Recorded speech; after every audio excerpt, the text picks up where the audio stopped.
Many people think that the main reason the West became the center of the world was its ability to assure dominance over other civilizations. Simple, right? You steal from other people and end up rich. But then you look at Europe and see plenty of very rich nations which had no substantial colonial past. The leading Western nation is also the one that engaged in classic colonialism the least. And there are quite a lot of Asian countries that were brutally oppressed colonies themselves and have made a spectacular comeback. On the other side of the coin are nations that once ruled the world but ended up as backwaters of their respective regions, although still pretty rich by the world standards. As power corrupts, so does stolen wealth, or so say institutional economics. This is the story of colonialism, a horror that not only ruined the victims, but also degenerated the perpetrators and left them in the dust of history. Leave her, Johnny, leave her.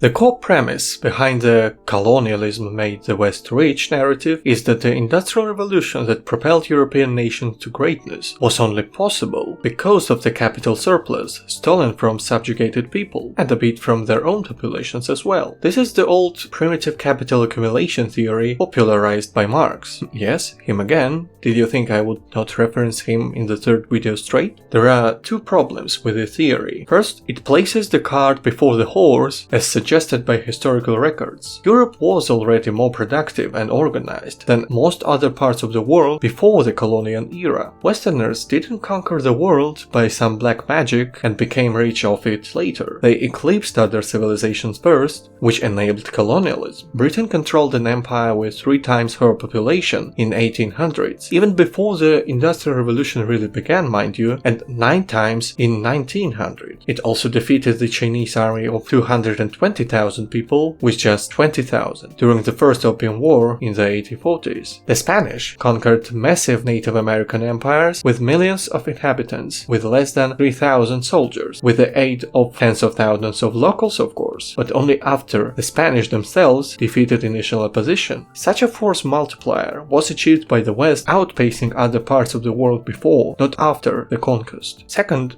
it makes no sense even theoretically. Why would you try to develop, invest in expensive capital with the risk of no return, when you can just outfit another punitive expedition and steal the wealth instead of producing it? Or just outright spend this easy money on luxury? In reality, people did just that, and the most notorious capital accumulators fared the worst in the long term. In short, the West was already relatively advanced, even before it embarked on grand colonial conquests. But even more fascinating is the fact that those who succeeded in this the most ended up worse off later. This is Spain in the 1500s. It wages war all across Europe against Christians and non-Christians alike, shares the dynasty with the Holy Roman Empire. Her armada strikes fear in the heart of the British, who are actually English yet and thus don't rule the waves, with one hand, and escorts the largest merchant fleet in the world filled with gold with the other hand. Initially powered by the bravery and skill of the war Reconquista nobles, able to defeat even windmills, all these endeavors are now financed by massive American gold provinces, deft to the max. The future seems bright for Spain and bleak for her enemies. And this is Spain in the 1900s. It wages wars mostly on itself, sometimes get waged on by other European powers, has no coherent dynasty, and the Holy Roman Empire is long gone. Its obsolete armada rests on the bottom of the Caribbean Sea, sunk by the navy of some former British colony, and there is no more gold as her colonial empire has been dismantled. The future seems bleak for Spain, but at least there are not many enemies, as nobody really cares about the Iberian Peninsula anymore. Spain is not alone in this pain. Portugal is also in the same boat. The Netherlands fared better, but the days when the Republic competed with Britain itself are long gone. France kinda boasts an impressive colonial empire, but everyone places bets on her German arch-nemesis, powered by a large domestic population and economy. Even imperialistic and not as industrialized as today, the world before the World Wars shows one thing: it's metropoles that matter, not external possessions. The United States started to overtake Britain with very meager colonies acquired a couple of years ago. Japan is rising in the Far East with only Taiwan and Korea as her overseas territory. territories also acquired a couple of years ago. And Belgians eclipsed the Dutch, even though Holland owns lucrative East Indies, while Congo is Belgian king's private property, not a colony under the control of the national government. Why is that so? Didn't colonizers get a free money boost from the rich possessions? Why are they eclipsed by their neighbors who chose playing tall over wide? The answer lies in the way wealth is created in the world ever since the Industrial Revolution. We can use a very simple framework to illustrate this. Basically, the total output, or power level, or wealth, or whatever you want to call it, is a number of absolute resources, multiplied by the efficiency of using and allocating such resources. Absolute resources are hard caps for a nation, and change slowly, or are influenced by long-term processes mostly outside of control of the government. Population, arable land, climatic conditions. You can't influence them much and just have to work with it.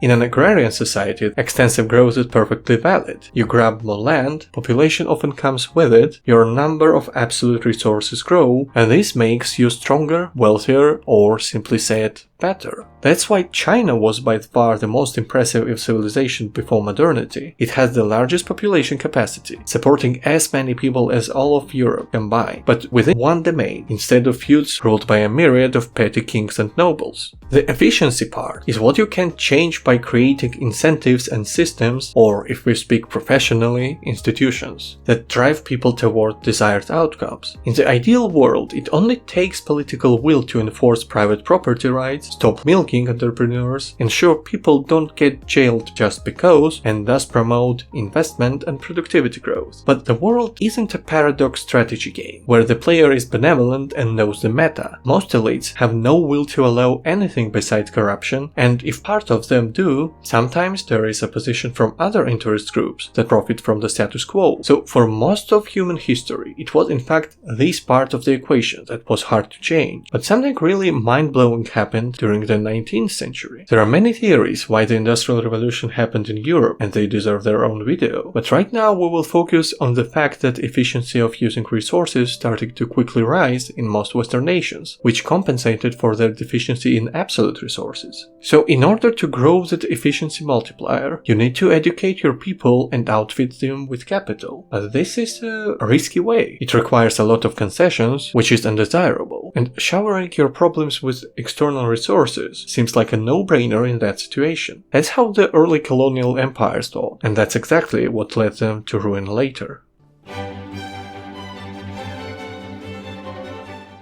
You probably know the classic Britain-Spain comparison Acemoglu and Robinson described in their famous Why Nations Fail book. In short, Iberians conquered massive empires with functioning systems of control and already developed resource extraction complexes, while the English couldn't replicate this model on sparsely populated North America and were forced to import both people and institutions they lived with from their homeland. While most people know how it ended for the colonies, the settler colonies opted for building local versions of their metropole and succeeded, in stark contrast to exploitative colonies that transitioned to poor rent economies with restrictive political systems. But what is often overlooked is the effect of different colonial practices on the colonizers themselves. Basically, super successful colonialism is a kind of resource curse. It simplifies the domestic economy as anything too complex can be bought with free money. It assures the elites that everything is fine as it is, and thus kills any need for reform. And even if such a need arises, powerful interest groups formed out of colonial riches are there to block changes to this lucrative status quo. The influx of gold caused massive inflation and killed domestic industry in favor of cheap imports in Spain and Portugal in the 16th and 18th century. Dutch East Indies dividends convinced people in Holland that living off companies' rents is better than working yourself. The Dutch are quite prone to such diseases. The French were so fond of Haitian sugar revenues that their merchants shifted from production to slave trade and sugarcane speculations. Even Britain, our model colonizer, started lagging behind Germany and the United States in 1870s, mostly because local entrepreneurs started investing heavily into colonies as they offered better return on investment, thus neglecting the Albion itself. So colonialism backfired and either ruined or hampered the perpetrators. But let's not forget that the victims fared far worse.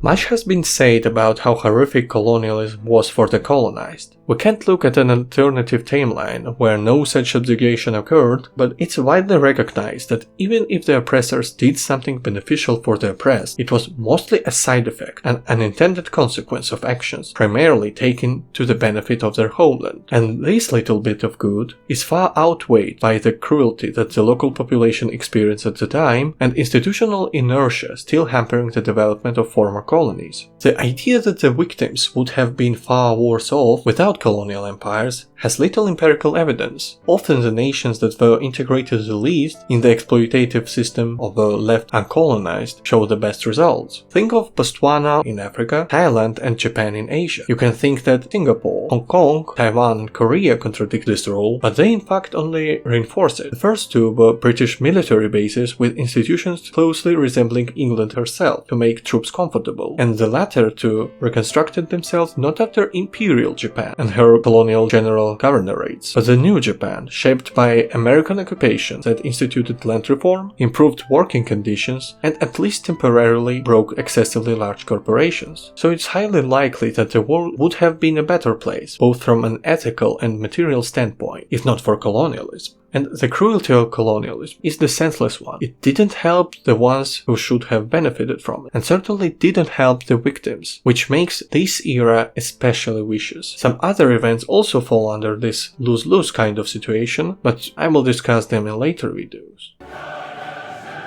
Colonialism ruined everyone. It destroyed native civilizations and economies, both as systems of government and by literally killing millions of people. It didn't even help the perpetrators, convincing them that reaping the extorted profits was better than engaging in productive work, which led to the most notorious colonizers falling behind the industrial hype train. In short, it created a lose-lose situation and made the world an objectively worse place. The scars it's left are yet to be healed, and it will take a long time before the legacy of colonialism stops haunting humanity. I hope this video gave you some food for thought. The topic was heavy, so I tried to go less wild with memes. But I assure you, they will make a comeback with more light-hearted discussions on this channel. If you found this interesting, please like and subscribe. And as always, thank you for watching.